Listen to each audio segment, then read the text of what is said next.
Fala, galerinha do YouTube. Hoje vou ensinar a fazer esse microventilador de Lego Tecnic manual. Vamos para as peças que vamos utilizar. As peças são essas. Primeiro, um pininho desse de Lego Tecnic. Uma peça dessa de 7 buraquinhos, uma dessa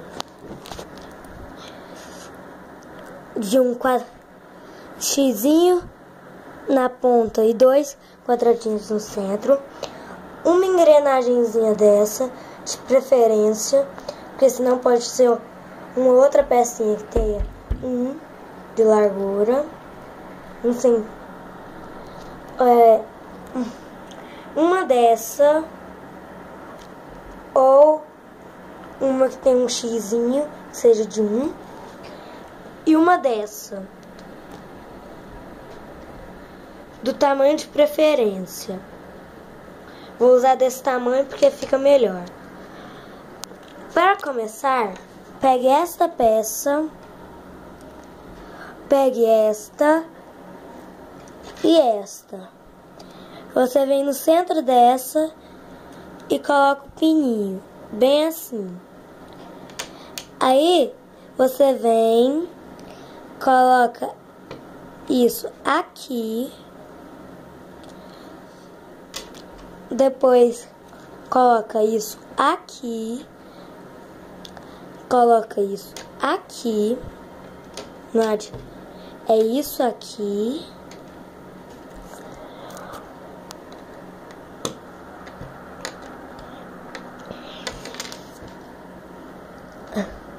E coloca essa peça aqui.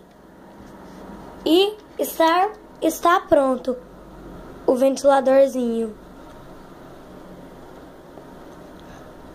Aí é só girar.